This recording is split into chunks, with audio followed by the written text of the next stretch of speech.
The Republican Senator Johnny Isakson, who has been warning about this, trying to deal with this, but having a devil of a time getting his colleagues to pounce on this. Senator, what's the latest here? Because now it seems to be screaming for someone to take this thing over who's good at logistics, who's good at running hospitals, who's good at taking care of patients. Where are we? Well, hopefully we're on the cusp of having a bipartisan decision that's hard-hitting, that turns the VA around. We have two bills, the VA Accountability Act, which allows the VA directors to fire personnel who are doing some of the bad things they've been doing, not transfer them, not pay them, but fire them and allow them to feel they can't do that. How soon would that be enacted? Can any of this be done by executive order?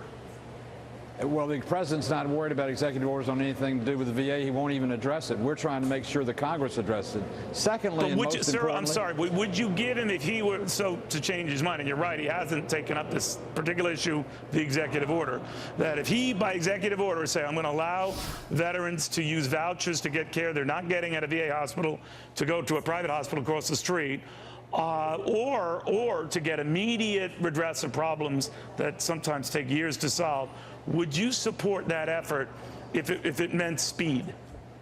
Absolutely. In fact, I'm the co-author of the Veterans Choice Bill, which you're aware of, that says if you can't get an appointment within 14 days, you can go to a private sector doctor. If you live more than 40 miles away from a VA clinic or hospital, you can go to a private sector doctor and be reimbursed at the Medicare rate. We have got to give choice to our veterans. We got to give competition to the veteran services. We got to put our veterans first and the employees of the administration second.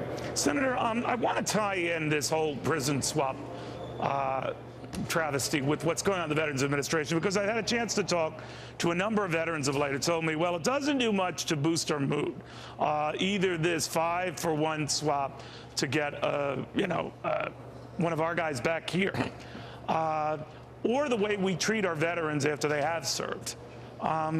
Do you share that frustration that a lot of these soldiers, past and present, are feeling? I do. In fact, Neil, I was at the president's speech at West Point last Wednesday when 1,000 cadets graduated. He spoke for 42 minutes, never mentioned the VA scandal, never mentioned that he was going to do anything about it. In fact, it was ironic that I was sitting next to the Amira Cutter, who was a guest, and I found out later on he was a guest to negotiate part of the settlement with the Taliban. So the president's focus was not on our veterans. Did you find out at that event, sir, or did you find out later? I found it after the fact. Amazing, amazing. Do you know, by the way, if any one of your colleagues had a heads up on this exchange? I do not know. I've heard rumors, but I don't know facts. And if I don't know facts, I don't try and quote them. Because all the Republican leaders say they didn't know. Dianne Feinstein says they didn't know. She didn't know, I'm sorry. So that leads me to believe that no one knew. My understanding is the first people to know knew on Saturday.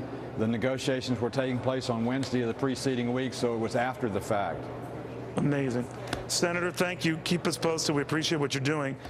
Thanks, Neil. Senator Johnny Isakson. All right.